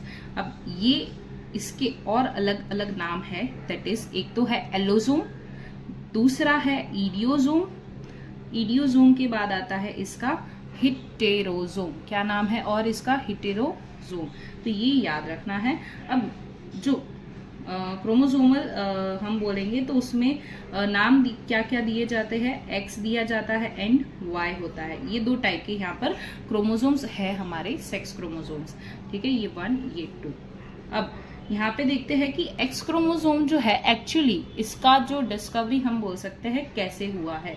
तो एक्स क्रोमोसोम जो है वो हैंकिंग ने ढूंढा था। किसने बताया था एक्स क्रोमोसोम के बारे में, हैंकिंग ने बताया था। उसने किस पे स्टडी की थी वो भी हमें याद रखना जरूरी है, that is on insects. Insects में उन्होंने इंसेक्ट्स पर स्टडी किया तो उसे ना कुछ 50% है ना ऐसी चीज दिखी, एक्स बॉडी जैसी उसे दिखी। तो उस वजह से उसने उसको नाम क्या दे दिया था, एक्स क्रोमोसोम। तो उसे क्या दिखा था, एक्चुअली में 50% मेल गैमीट्स दिखे थे। क्या दिखे थे, 50% मेल गैमीट्स दिखे थे। क्या दिखे थे, 50% मेल गैमीट्स दिखे थे। तो उसको फिर उसने नाम क्या दिया था, एक्स बॉडी। लेकिन फिर उसके बाद नाम क्या दिया गया, हमारे इसको एक्स क्रोमोसोम नाम दिया गया था। अब आ जाते हैं नेक्स्ट पे, टाइप्स ऑफ सेक्स डिटर्मिनेशन। अब यहाँ पर मैं क्या करने वाली हूँ कि जो फर्स्ट जो भी मैं लिखने वाली क्रोमोसोम वो रहेगा फीमेल का, देन उसके बाद रहेगा मेल का। तो अब देखते हैं टाइप्स ऑफ सेक्स डिटर्मिनेशन। ठीक है, तो टाइप्स ऑफ सेक्स डिटर्मिनेशन में अगर हम बात करें तो एक तो आता है XX XY, देन आता है ZW ZZ, देन आता है XX XO एंड देन आता है हमारे पास ZO ZZ। तो XX XY जो है उसमें हम देखेंगे तो XX जो है वो किसका है, फीमेल। ZW है वो भी किसका है, फीमेल। एंड XX जो है वो भी फीमेल है एंड देन ZO ये फीमेल है। बाकी जो पीछे सारे लिखे हुए हैं दैट इज मेल। तो आप याद रखने का आसान तरीका है कि आप आगे वही क्रोमोसोम्स को रखो जो कि आप कोई भी एक डिसाइड कर लो आप अपने अकॉर्डिंग कि मेल रखना है कि फीमेल, और फिर सब में वही रखो ताकि आपको चीज़ें आगे क्लियर रहे। अब देखते हैं XX XY किसके अंदर होता है। XX XY जो है क्रोमोसोम टाइप, ये किसके अंदर आता है, ह्यूमंस के अंदर, किसके अंदर आएगा, ह्यूमंस के अंदर आता है। अगर हम पेरेंट्स की बात करें तो यहाँ पर क्या रहता है, 2 ऑटोसोम प्लस XX, ठीक है, ये चीज हमें पता है, 2 ऑटोसोम्स प्लस XX। जहां पर इसका अगर हम गैमीट बनाएंगे तो गैमीट कैसा बनेगा, autosome plus X, autosome plus X बनेगा, ठीक है। और जो ये इधर आएगा, ये क्या आ जाएगा, A plus X, autosome plus X and autosome plus Y, ये क्या है, स्पर्म, क्या है, स्पर्म। तो स्पर्म जो है यहाँ पर क्या है, हमारे हेटेरोगैमेटिक है, क्या है, हेटेरोगैमेटिक है। और अगर हम इधर इसकी बात करें तो ये क्या है, एक्चुअली में होमोगैमेटिक है, कैसा है, होमोगैमेटिक है, ठीक है। तो अब यहाँ पर हम देखेंगे कि हेटेरोगैमेटिक, अब जो जिसके अंदर देखो X भी है और Y भी है, तो ये क्या है, डाइगैमेटिक है, कैसा है ये, डाइगैमेटिक। आपको क्वेश्चन आ सकता है कि XX XY वाले मतलब ऐसा कौन से टाइप का सेक्सुअल डिटर्मिनेशन है जिसके अंदर मेल जो है वो डाइगैमेटिक है, मतलब 2 गैमीट्स है, एक तो A प्लस X यानी कि X क्रोमोसोम वाला, एक Y क्रोमोसोम वाला। तो ये इधर जो डाइगैमेटिक है वो कौन है, यहाँ पर मेल है, कौन है, यहाँ पर मेल है। तो ये क्या हो गए, डाइगैमेटिक, और कौन है डाइगैमेटिक, मेल है। तो यहाँ तक आई होप सो क्लियर हो गया। अब ये क्या थे, होमोगैमेटिक, ये थे हेटेरोगैमेटिक। ZWZZ वाला जो है वो किसके अंदर आता है, बर्ड्स के अंदर, ठीक है।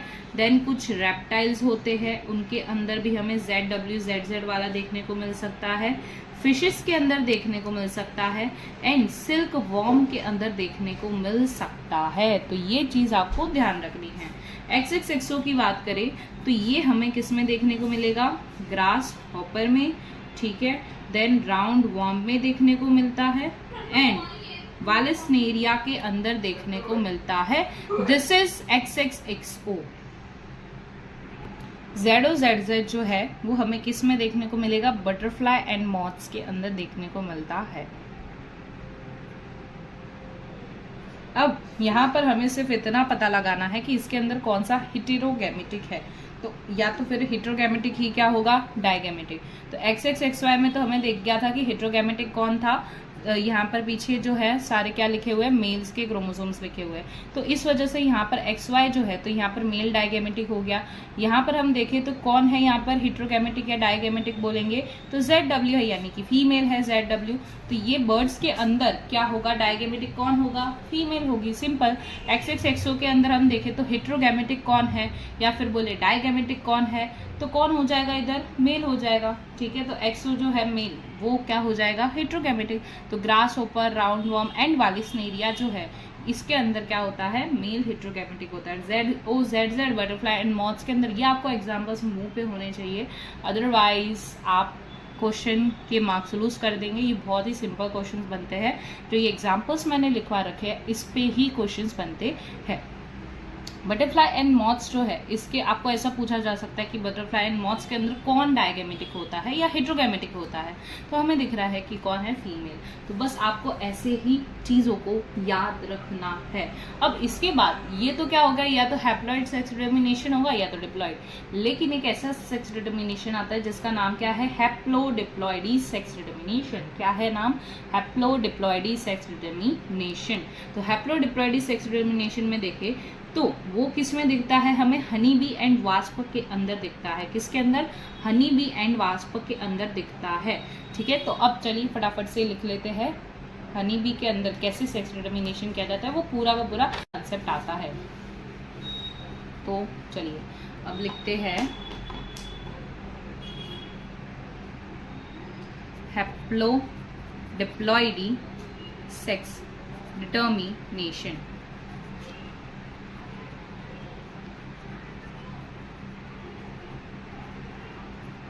ठीक है, तो आपको पता चल गया होगा हैप्लोडिप्लॉइडी सेक्स डिटर्मिनेशन। इसमें क्या होगा, एक तो हैप्लॉइड वाला भी बनता है और डिप्लॉइड वाला भी बनता है। अब ये चीज किस में देखी जाती है, हनी बी के अंदर देखी जाती है। किसके अंदर देखी जाती है, हनी बी एंड वास्प के अंदर। अब इनके अंदर क्या होता है, एक्चुअली इनका काम पूरा अलग ही चलता है। यहाँ पर मेल वाला जो है वो फर्टिलाइज ही नहीं होता, वो एक्चुअली पार्थेनोजेनेसिस की हेल्प से मेल का जो है बर्थ होता है, यहाँ पर हम बोल सकते हैं। तो हनी बी के अंदर पहले तो देख लेते हैं कि एग के अंदर एन की वैल्यू क्या होती है। हनी बी के अंदर अगर हम देखें तो हैप्लॉइड में कितने होते हैं क्रोमोसोम्स, तो एग के अंदर देखें तो टोटल कितने होते हैं, n = 16। अब यहाँ पे देखने वाली वो चीज है कि टाइप ऑफ पार्थिनोजेनेसिस, ऐसी पार्थिनोजेनेसिस जहां पर हैप्लॉइड जो मेल है और फीमेल जो है वो डिप्लॉइड बन रही है, ऐसी पार्थिनोजेनेसिस की प्रोसेस को हम क्या बोलते हैं, आर्थिनोट्रॉपी। क्या बोलते हैं, आर्हिनोट्रॉपी। क्या बोला जाता है, आर्हिनोट्रॉपी। ठीक है, तो ये चीज है। पार्थिनोजेनेसिस आपको पता होगा, विदाउट फर्टिलाइजेशन अगर प्रोजेनी का बर्थ हो रहा है तो उसको हम क्या बोलते हैं, पार्थेनोजेनेसिस बोलते हैं। क्या बोलते हैं, पार्थेनोजेनेसिस बोलते हैं। तो अगर मैं दो केसेस यहाँ पर लूँ कि एक फर्टिलाइज हो रहा है और एक नहीं फर्टिलाइज हो रहा है, तो उसमें कौन मेल बनेगा और कौन फीमेल बनेगा, वो चीज देखते हैं कि अगर ये फर्टिलाइज नहीं हुआ, डज नॉट फर्टिलाइज, अगर फर्टिलाइज नहीं हुआ तो उसको उससे भी प्रोजेनी तो बर्थ लेगी ही, पर इस प्रोसेस को हम क्या बोल देते हैं, पार्थिनोजेनेसिस बोल देते हैं। जैसा कि मैंने आपको बताया कि पार्थिनोजेनेसिस एक ऐसी प्रोसेस है जो विदाउट फर्टिलाइजेशन अगर होता है उसको हम बोल देते हैं पार्थिनोजेनेसिस। तो ये कौन लेती है यहाँ पर, male progeny. So you have to remember that thing कि विदाउट फर्टिलाइजेशन जो प्रोजेनी आ रही है वो कौन है, मेल। तो अब यहाँ पर इसको हम क्या बोल देते हैं, ड्रोन बोल देते हैं। क्या बोल देते हैं, ड्रोन। और इसका जो एन है वो तो 16 ही रहेगा क्योंकि कुछ भी यहाँ पर चेंजेस हुए ही नहीं। अब अगर फर्टिलाइजेशन हुआ तो क्या होगा, फर्टिलाइजेशन अगर हुआ तो यहाँ पर क्या हो जाएगा, पहले बात तो 2n हो जाएगा, यानी कि डिप्लॉयड हो जाएगा। यहाँ पर अगर हमें पता है भैया महारानियों का काम कैसा है, रॉयल चीजें खाने की, तो रॉयल क्वीन को रॉयल जेली मिल गई है ना, मतलब रॉयल जेली से उसको फीड करवाया गया फर्टिलाइजेशन होने के बाद, तो वो क्या बन जाएगी, क्वीन, जो कि फर्टाइल होगी। वाइल अगर रॉयल जेली से उसको फीड नहीं करवाया गया देन वो क्या बन जाती है, वर्कर बी बन जाती है, जो कि स्टेराइल होती है। तो ये ना बहुत ही अमेजिंग कॉन्सेप्ट है हनी बी के अंदर, जो कि सेक्स डिटर्मिनेशन का होता है। एंड इस वाले सेक्स डिटर्मिनेशन को हम क्या बोलते हैं, हैप्लोडिप्लॉइड सेक्स डिटर्मिनेशन। तो यहाँ तक आज का हमारा पूरा का पूरा जो गोल्स है वो एक्चुअली में कंप्लीट हो गए हैं ऑलमोस्ट। हमारा जो यहाँ पर टॉपिक रहता है दैट इज म्यूटेशन। म्यूटेशन के कॉन्सेप्ट से ही हमारे आगे डिसऑर्डर्स हम अच्छे से पढ़ पाएंगे। तो मैं ऐसा करती हूँ कि म्यूटेशन एंड डिसऑर्डर्स वाला जो पूरा टॉपिक है मैं उसका अलग वीडियो बना देती हूँ, ताकि आपको ढूंढने में बड़ी आसानी रहेगी। और वो ऐसा टॉपिक है जिसमें से क्वेश्चंस बनते ही बनते हैं, तो आपको बार बार रिवाइज करना रहेगा। तो आप उसको आराम से अच्छे से रिवाइज कर सकते हो, नोट्स बना सकते हो। नोट्स बनाना कंपलसरी है, नोट्स साथ साथ में बनाओगे, साथ साथ में लिखोगे तो ही आपको याद होने वाला है। तो अगर आपको आज का वीडियो समझ आया हो, अगर थोड़ा भी समझ आया हो, लर्न किया हो चीज़ों को, तो फटाफट से सब्सक्राइब का बटन भी क्लिक कर दीजिए, बेल आइकन को भी क्लिक कर दीजिए, उसमें ऑल को भी क्लिक कर दीजिए, ताकि आपके पास सारे के सारे वीडियो आते रहे एंड आप इतनी क्वालिटी ऑफ एजुकेशन को ले पाए। तो यहाँ तक हमारा जो पूरा का पूरा वीडियो है आज कंप्लीट होता है। नेक्स्ट लेक्चर में हम क्या करने वाले हैं, नेक्स्ट लेक्चर में हम करेंगे म्यूटेशन। और जैसा कि मैंने आपको बताया म्यूटेशन का मैं मोटी मोटी चीज़ें आपको बता देती हूँ। म्यूटेशन एक ऐसी चीज़ है जिसके कारण डिसऑर्डर्स आ रहे हैं। म्यूटेशन का मतलब है कि थोड़ी सी चीज़ की वजह से पूरी की पूरी चीज़ बदल जाती है, थोड़े से चेंजेस के आने की वजह से पूरी की पूरी चीज़ बदल जाती है। आप अभी उसे ऐसे समझ के रखिए, ठीक है। अब नेक्स्ट लेक्चर में मैं आपको पूरा का पूरा म्यूटेशन वाला पूरा topic basic to advance level तक समझाऊंगी। एंड जो नेक्स्ट रहने वाला है हमारा क्या टॉपिक रहेगा, डिसऑर्डर, जो कि उससे भी ज़्यादा इंटरेस्टिंग टॉपिक रहने वाला है। So thank you so much for watching my video.